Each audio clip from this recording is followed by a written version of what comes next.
Hello everybody and welcome to the unboxing and review of Tarot of the Divine by Yoshi Yoshitani. This deck, I have been looking at this deck for over a year. I've been watching Yoshi Yoshitani's work for a bit over a year. Really, every time she released a card on her Instagram, I was like, oh my god, when is this deck coming out? And then she put it out for pre-order. Immediately, I had to buy it. Now, here of course is the box. Tarot deck is in here. It comes with a guidebook. It says even here a deck and guidebook. However, this deck is based on, see, it even says down here, inspired by deities, folklore, and fairy tales from around the world. Now, in the little book here, and now of course I'll show you guys in a second, but in the book it does explain a little bit of each fairy tale, deity, and folklore. But she did come out with a thicker book, hardcover, absolutely gorgeous, that really explains like the journey of the tarot and all the stories and all that. I do not have that book personally. I just got the deck because I found the little guidebook to just be sufficient for me personally. If you're a collector, if you want the bigger book, go for it. So here's the box. We have this beautiful gold foil as the border here, and as these little moon things. It's beautiful, beautiful. Like just the shades of blue she chose, absolutely stunning. The path to enlightenment is unique for each of us, but many of the lessons we learn are shared stories passed among cultures and generations. Isn't that so true? A lot of these fairy tales, a lot of these folklores and deities, you don't have to have lived in that culture, but you can associate something with your life. And we've heard him, we've lived it, we've experienced it in some way or another. So to have a deck like this, I love it. And her artwork is out of control, stunning. So the box is honestly really, really sturdy. It's really good. It's got a texture. Sorry for those of you that are sensitive to sound, but it's got a texture to it, which is fine, doesn't bother me. I actually think it's gonna be super durable. And then it opens up like a book. And here is the guidebook that comes with it.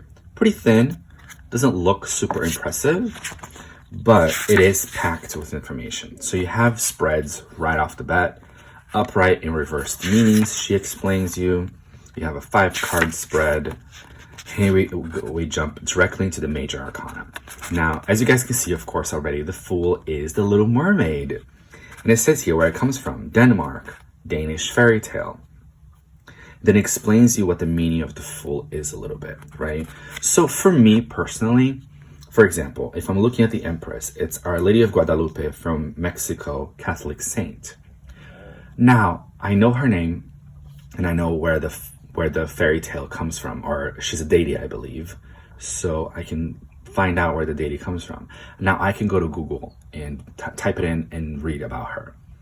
Again, that's my personal preference. I can do that with this book. I didn't feel the need to buy the bigger book, but again, some people have. I know there are unboxings and reviews of that book out there, so please go check that out.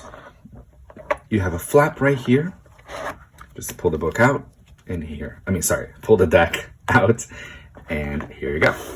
Now, these backs, oh my god, these backs are just so freaking beautiful. The deck also has a texture. If you guys are familiar with poker playing cards, that's the texture this deck has. That like checkered bit of a, yeah, it's just got a texture to it. I can't really explain other than saying playing cards, like poker, poker playing cards. That's the texture that's here, which I love, because that texture, those poker cards, they are meant to last a long time. They're meant to be durable because they're shuffled all the time, right? Casinos, even people that love playing cards, they shuffle them all the time. So they're meant to be durable. They're not meant to bend very easily. However, it is very flexible. So it is like such an interesting material because it's flexible. It shuffles, this deck shuffles amazingly. and also with the texture of super durable.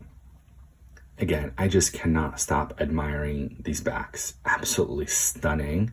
I love all the shades of blue that she chose. Now it is not edged, it's just edged white. All right, which is fine to me. You know, you can edge it in blue if you'd like, but the front has this beautiful white border to it with these little beautiful details that I don't see the need to edge it. Sometimes I do, sometimes I don't. All right, guys, so I will be showing you guys all 78 cards. If you do not want to see all of them, you can kind of double tap on the right of your screen. It will skip about 10 seconds at a time, or you can just skip this part altogether, but I will be showing you all of them. Okay, so let's get started. The Fool, as I showed you guys already, it's the Little Mermaid. The Magician, I love. It's Cinderella, like the fairy godmother from Cinderella. You have the rats and you have the pumpkins. But how appropriate is this for the Magician? Even for the Fool too. You know, the Fool is about to step into a whole new adventure. The Fool is really a portal to a different world. And she, being a mermaid, wants to step through, you know, the water barrier and go into the human world. Like, it's just so perfect. And honestly, I'm going to be saying that over and over for this, because even images even deities or folklore that I don't know that are in here, the imagery is just perfect for the meaning of the cards. So the High Priestess, I talked about the Empress a little bit in the book. The Emperor, King Arthur, right? How appropriate is that? How perfect is that? The Hierophant. I'm not sure if this is Pocahontas or if it's somebody else, but it is in the book. Again, I don't know all of these folklore, so if I say something wrong and you guys know, one, forgive me. Oh, excuse me. I just kicked the camera, so forgive me for that too. But also, feel free to explain to me in the comments below. In the comments below. I'm always open to learning. The Lovers is Beauty and the Beast. How freaking perfect. Like, absolutely amazing. This is a folklore that I don't know. The Chariot. Strength. Love that.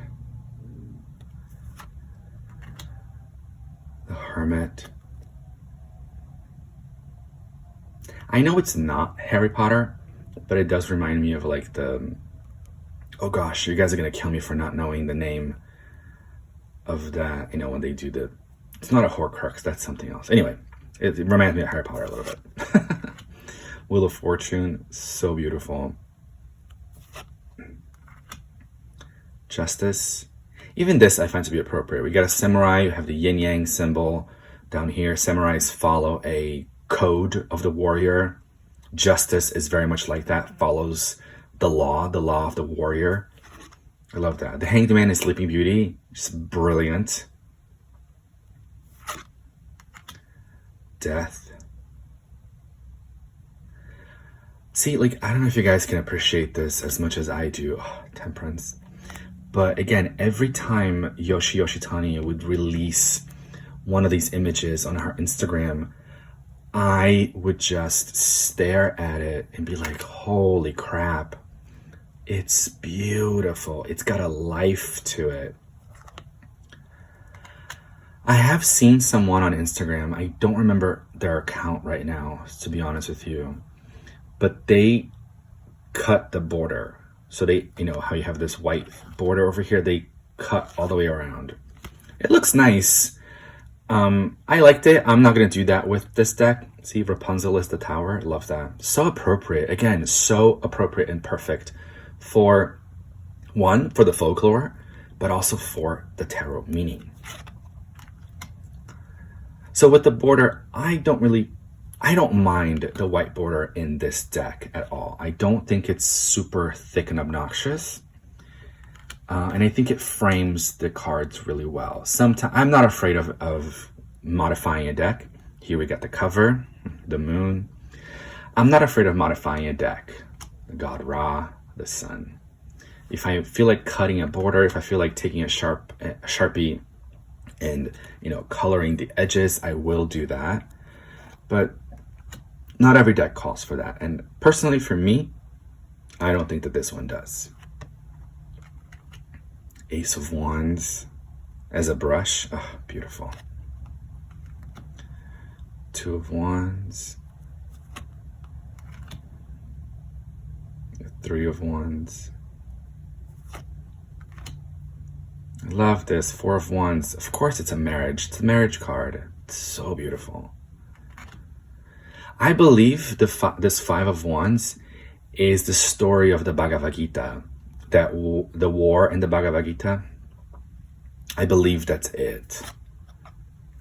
Oh, the Six of Wands. Oh my God. Seven of Wands. Fierce work, standing your ground, hammering down your foundation. The Eight of Wands. Honestly, this is one of those decks that I'm going to treasure forever. It's beautiful. Also, I've done quite a few readings with it. I've riffle shuffled it, and as you guys can see, it doesn't have any bending or anything to the cards.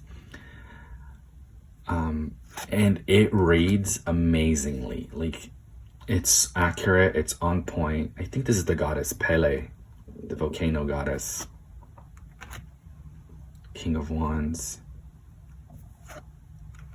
Oh, this Ace of Cups is so beautiful. Two of Cups. The Three of Cups.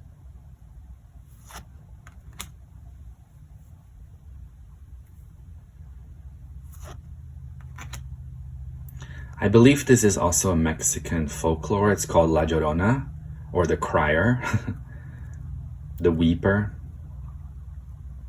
But which is so appropriate for the Five of Cups. I mean, just brilliant. Absolutely brilliant. The Six of Cups. Aladdin as a Seven of Cups. I love that. It's like which lamp has a genie and which one has the evil, I don't know, the evil genie or something. But the Eight of Cups is Moses, I believe, like leaving Egypt.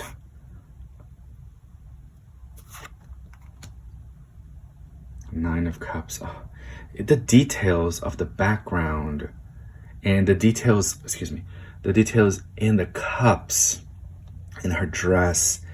There has just been such dedication to this deck by the artist.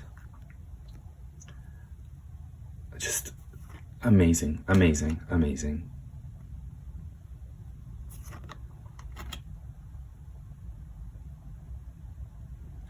Knight of Cups. Yemanja, one of the Orishas, the Queen of Cups. Gorgeous. King of Cups.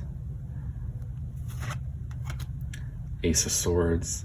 I like how it's all knotted, but this knot also looks like a brain, which that's what the swords are. They're all about the mind, intellect, rationality, thought process, and communication. Two of Swords. The Three of Swords.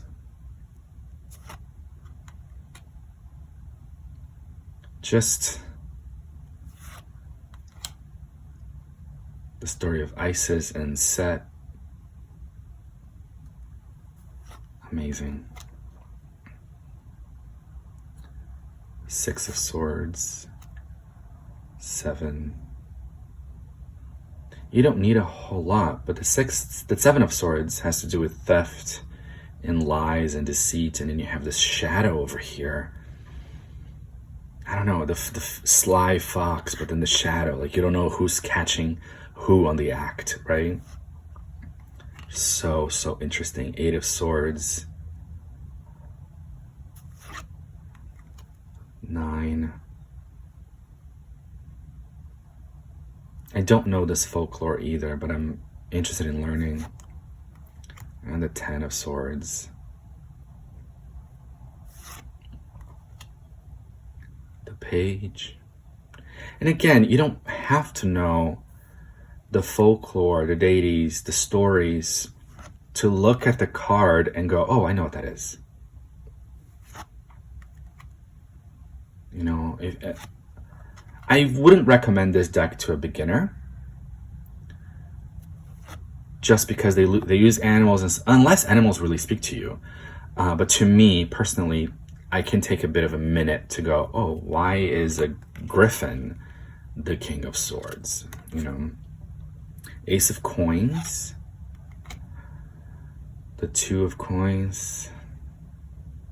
I think it's the Brother Bear folklore, isn't it? But like, for example, the Three of Coins, right? It's a busy image and there's a lot going on, that if you don't know what the Three of Coins talks about, then you wouldn't really know what this means. I feel, but maybe I could be totally wrong, and that's okay. It's just, as a beginner, I'm not sure I would recommend this deck. But hey, listen, if you're a beginner and it's really speaking to you, oh, the little match girl. If it's really speaking to you, go for it. Because that's the most important thing, is that tarot or oracle decks, the images have to speak to you. You know, as much of a collection as I may have, I personally am very selective in the decks that I get, because they really have to speak to me. Otherwise, I know myself and I know I'm not going to reach for that deck, and it's going to sit there, or I'll probably give it away to somebody else. That has happened quite a few times, where I get a deck that I get excited about, and I'm like, and then a deck is gifted to me, and I'm like, oh, well, it's not really speaking. So I give it to someone, and then in someone else's hands, the deck sings. Like, it speaks to them so easily and so beautifully that I'm like, all right, it really wasn't for me. It was really for you. It's got to speak to you. The Queen of Coins, and finally the King of Coins. All right, guys, I hope you guys enjoyed this unboxing and review of Tarot of the Divine by Yoshi Yoshitani. Thank you all so much out there. Have a beautiful week.